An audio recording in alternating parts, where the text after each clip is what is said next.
வணக்கம். மெய்வெளியின் செய்திகள் வாசித்தளிப்பவர் சிவசம்பு பரிமேலழகர். முதலில் இலங்கை செய்திகள்.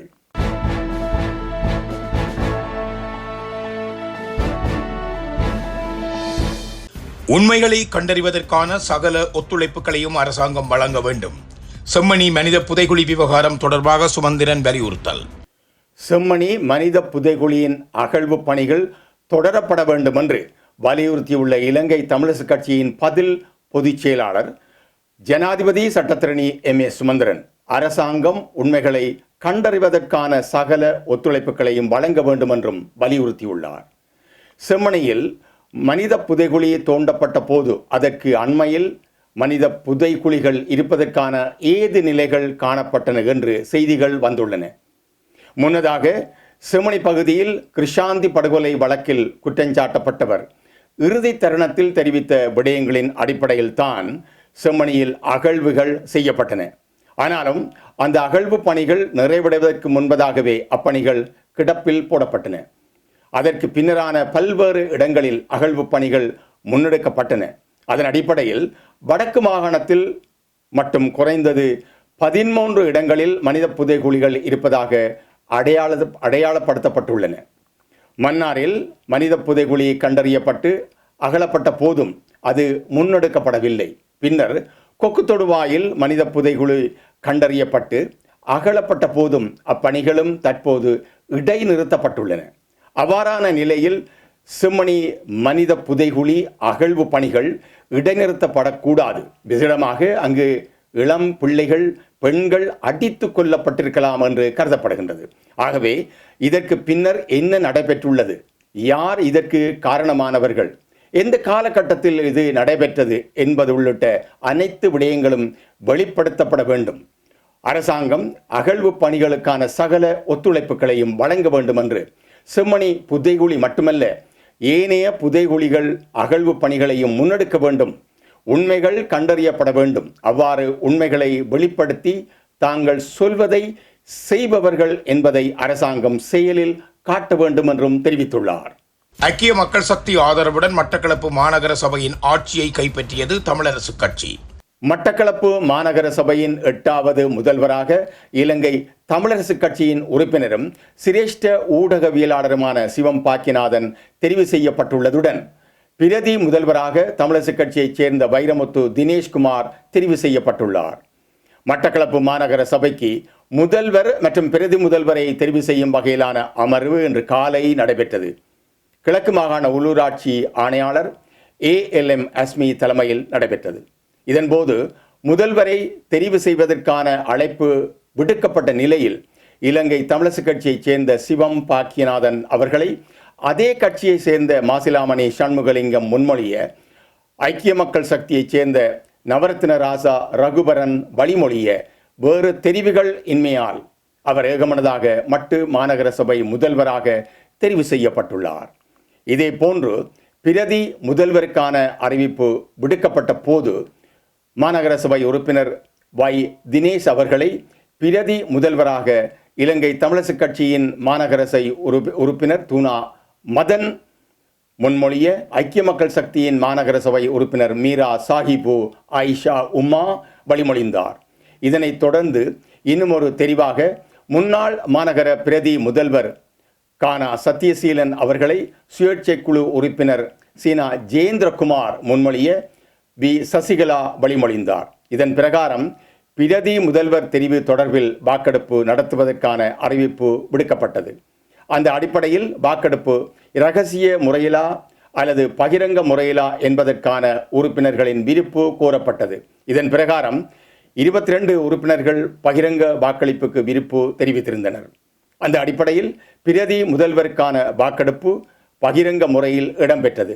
அந்த வகையில் தினேஷ் அவர்களுக்கு ஆதரவாக 18 வாக்குகளும் கானா சத்யசீலன் அவர்களுக்கு ஆதரவாக 4 வாக்குகளும் கிடைக்கப்பெற்றன. இதன்போது தேசிய மக்கள் சக்தி மற்றும் தமிழ் மக்கள் விடுதலை புலிகள் கட்சியினர் 12 பேர் நடுநிலைமை வகித்தனர். இதன்படி மட்டக்களப்பு மாநகர சபையின் முதல்வராக இலங்கை தமிழரசுக் கட்சியின் சிவம் பாக்கியநாதன் மற்றும் பிரதி முதல்வராக வையனா தினேஷ் ஆகியோர் தெரிவு செய்யப்பட்டிருந்தமை குறிப்பிடத்தக்கது. இன்றைய அமர்வினை பார்வையாளர்கள் அரங்கில் இலங்கை தமிழரசுக் கட்சியின் நாடாளுமன்ற உறுப்பினர்களான ரா சாணக்கியன், ஞாவண்ணா ஸ்ரீநேசன், ஸ்ரீநாத் உட்பட பல்வேறு கட்சியைச் சேர்ந்த முக்கியஸ்தர்களும் வருகை தந்திருந்தனர். சபை அமர்வினை தொடர்ந்து முதல்வர் மற்றும் பிரதி முதல்வர் ஆகியோர் தமது கடமைகளை பொறுப்பேற்றதுடன் அவர்களுக்கு கட்சி உறுப்பினர்களும் ஆதரவாளர்களும் வாழ்த்துக்களை தெரிவித்துக் கொண்டனர். குற்றப்புலனாய்வு திணைக்களத்திலிருந்து வெளியேறினார் ரணில் விக்ரமசிங்க. 1 மணி நேர வாக்குமூலத்திற்கு பின்னர் முன்னாள் ஜனாதிபதி ரணில் விக்ரமசிங்க குற்ற புலனாய்வு திணைக்களத்தில் இருந்து வெளியேறினார். சுகாதார அமைச்சர் ஹெகலிய ரம்புக்வெல தாக்கல் செய்த முறைப்பாடு தொடர்பாக வாக்குமூலம் அளிப்பதற்காக அவர் இன்று புதன்கிழமை குற்ற புலனாய்வு திணைக்களத்தில் முன்னிலையானார். நாட்டிற்குள் மருந்துகளை இறக்குமதி செய்வது தொடர்பாக ஹெகலிய ரம்புக்வெல அளித்திருந்த முறைப்பாட்டுக்கு அமைய முந்தைய அரசாங்கத்தின் பல அமைச்சர்கள் குற்ற புலனாய்வு திணைக்களத்தில் இது தொடர்பாக வாக்குமூலம் அளித்துள்ளனர். தைட்டி திசவிகாரையை புலம்பெயர் தமிழர்களே எதிர்க்கின்றார்கள். சிங்கள அமைப்பு குற்றச்சாட்டு. தைட்டி திச விகாரியை யாழ்ப்பாணத்தில் உள்ள தமிழர்கள் எதிர்க்கவில்லை, புலம்பெயர் தமிழர்களே எதிர்க்கின்றனர் என்று சிங்கள அமைப்பொன்று தெரிவித்துள்ளது. தைட்டி திச விகாரையில் இடம்பெற்ற வழிபாட்டின் பின்னர் அவர்கள் ஊடகங்களிடம் கருத்து தெரிவித்த போது யாழ்ப்பாணம் தைட்டி திச விகாரைக்கு அருகாமையாக வசிக்கும் தமிழர்களும் யாழ்ப்பாணத்தில் வசிக்கும் தமிழர்களும் விகாரையை எதிர்க்கவில்லை, ஆனால் புலம்பெயர் தமிழர்களே விகாரைக்கு கடும் எதிர்ப்பை பதிவு செய்து வருகின்றனர். தங்களின் சுய லாபத்திற்காக விகாரையை அடிப்படையாக வைத்து திட்டமிட்டு பிரச்சனைகளை ஏற்படுத்தி வருகின்றனர் என்று தெரிவித்துள்ளனர். ஜனாதிபதியின் பொது மன்னிப்பு என்ற போர்வையில் 70 கைதிகள் சட்டவிரோதமாக விடுதலை. ஜனாதிபதியின் பொது மன்னிப்பு என்ற போர்வையில் 70 கைதிகள் சட்டவிரோதமாக விடுதலை செய்யப்பட்டுள்ளனர் என்று விசாரணைகளில் தெரிய வந்துள்ளது என்று மேலதிக சொலிசிட்டர் ஜெனரல் திலீப் பீரிஸ் தெரிவித்துள்ளார். கைதிகள் சட்டவிரோதமாக விடுதலை செய்யப்பட்டமை தொடர்பில் பணி இடைநீக்கம் செய்யப்பட்டு கைது செய்யப்பட்ட சிறைச்சாலைகள் ஆணையாளர் நாயகம் துஷார உப்புல்தெனிய நேற்று செவ்வாய்க்கிழமை அன்று கொழும்பு நீதவான் நீதிமன்றத்தில் முற்படுத்தப்பட்டார். போலி ஆவணங்களை சமர்ப்பித்தார் என்று உப்புல்தெனிய மீது குற்றம் சாட்டப்பட்டுள்ளது. இதன்போது மேலதிக சொலிசிட்டர் ஜெனரல் திலீப் பீரிஸ் சமர்ப்பணங்களை முன்வைத்த போதே இதனை கூறியுள்ளார். 2024ஆம் ஆண்டு நத்தார் பண்டிகையின் போது 57 கைதிகளும் கடந்த பிப்ரவரி 4 சுதந்திர தினத்தன்று 11 கைதிகளும் தேவையான நிபந்தனைகளை பூர்த்தி செய்யாத போதிலும் சட்டவிரோதமாக விடுதலை செய்யப்பட்டனர். மேலும் கடந்த வெசாக் பண்டிகையின் போது 29 சிறைகளில் இருந்து 388 கைதிகள் விடுதலை செய்யப்பட்டனர். இவர்களில் குறைந்தது 2 சட்டவிரோதமாக விடுதலை செய்யப்பட்டனர்.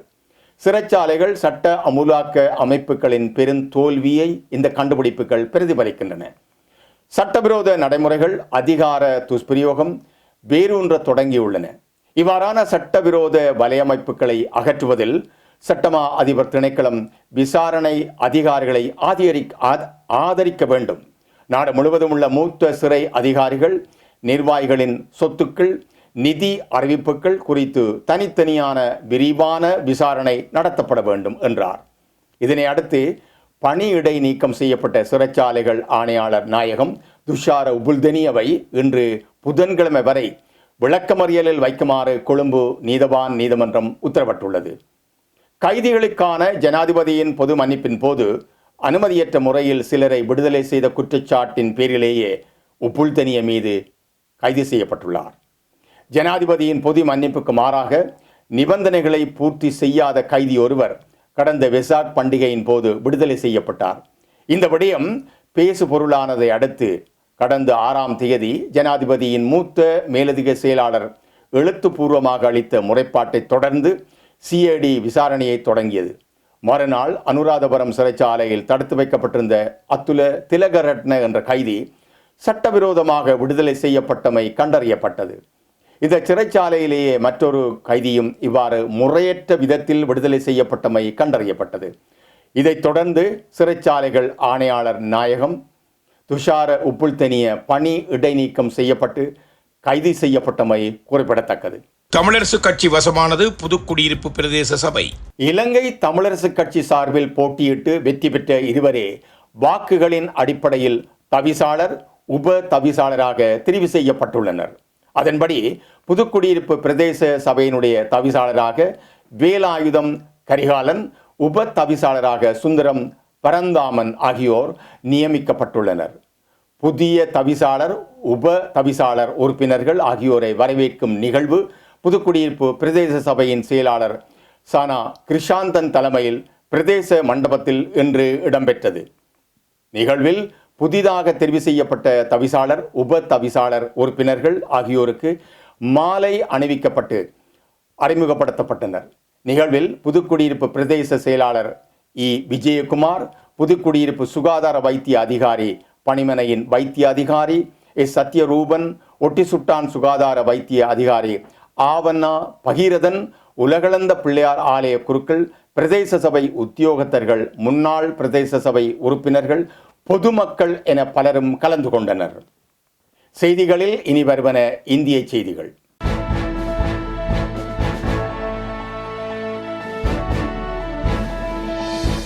துண்டு போட்டுக்கொண்டு வேஷம் போடும் போலி விவசாயி இல்லை நாங்கள், முதல்வர் ஸ்டாலின் பேச்சு. ஈரோடில் இன்று வேளாண் கண்காட்சி மற்றும் கருத்தரங்கத்தை திறந்து வைப்பதற்காக முதல்வர் மு.க. ஸ்டாலின் சென்றிருந்தார். கருத்தரங்கை திறந்து விழாவில் பேசிய அவர், வேளாண்மையும் உழவர் நலனும் நம்முடைய முதன்மையான கவனத்திற்குரியவை. அதனால்தான் வேளாண் துறையின் பெயரை வேளாண்மை மற்றும் உழவர் நலத்துறை என்று மாற்றியிருக்கின்றோம். இது வெறும் பெயர் மாற்றமில்லை. நமது உழவர்களுக்கு மேம்பட்ட சேவைகளை, ஆதரவை கொடுக்க வேண்டும் என்கின்ற நோக்கத்தோடு செய்யப்பட்ட முக்கியமான முடிவுகள். இந்த கண்காட்சியில் 1,00,000 விவசாயிகள் பங்கேற்கின்ற அளவுக்கு 200க்கும் மேல் அரங்குகள் அமைத்திருக்கின்றோம். இதுபோல நிகழ்ச்சிகள் நமது விவசாயிகளை உற்சாகப்படுத்தவும் அவர்களுக்கு புது வழிகளை காட்டவும் நடத்தப்படுகின்றது என்றும் தெரிவித்தார். விவசாயிகளால் தான் நமக்கு உணவு கிடைக்கின்றது. அதனால்தான் மக்கள் உடல் நலத்தோடு வாழ்ந்து கொண்டிருக்கிறார்கள். இந்த மண்ணும் மக்களும் மகிழ்ச்சியாக இருப்பதற்கு விவசாயிகள்தான் காரணம். ஆனால் மழையில் நனைந்து பயிர்கள் சேதமடையும் போது நமது விவசாயிகள் மிகவும் கவலையில் ஆழ்ந்து விடுகிறார்கள். எனவே வேளாண்மைக்கு தனியாக நிதிநிலை அறிக்கை தாக்கல் செய்ய ஆரம்பித்திருக்கின்றோம். இப்படி பார்த்து பார்த்து பல விஷயங்களை செய்வதால் தான் வேளாண்மையும் பெருகியிருக்கின்றது.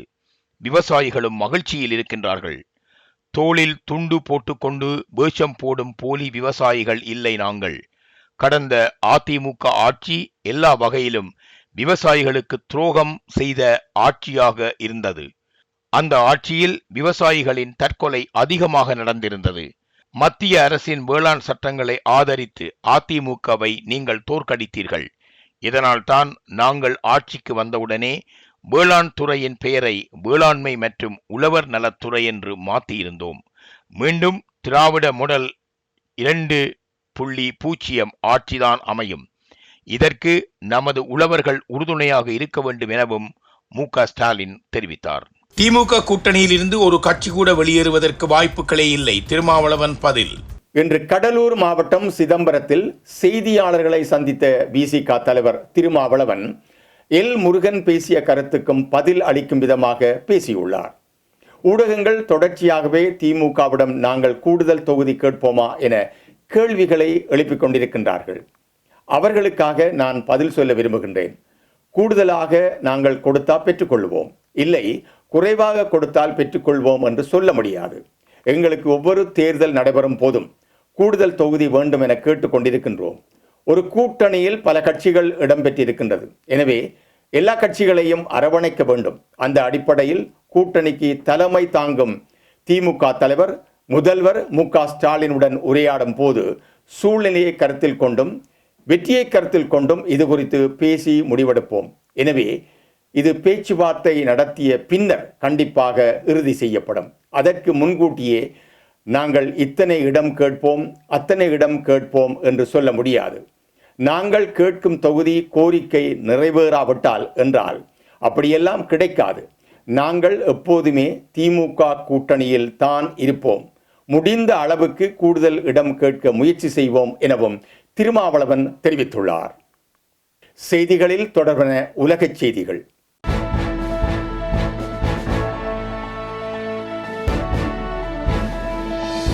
இஸ்ரேலில் உள்ள ரகசிய அணுசக்தி நிலையங்களை தாக்குவோம், ஈரான் எச்சரிக்கை.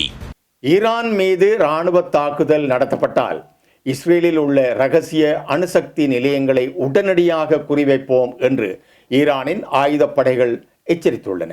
இதற்காக ஈரானின் உச்ச தேசிய பாதுகாப்பு கவுன்சில் அண்மையில் அறிக்கை ஒன்றை வெளியிட்டுள்ளது. இஸ்ரேலிடமிருந்து முக்கியமான உளவுத்துறை தகவல்களை பெற்றுள்ளதாக ஈரானின் உளவுத்துறை அமைச்சர் இஸ்மாயில் கதீப் சமீபத்தில் தெரிவித்திருந்தார். இதையடுத்து இந்த எச்சரிக்கை முக்கியத்துவம் பெறுகின்றது.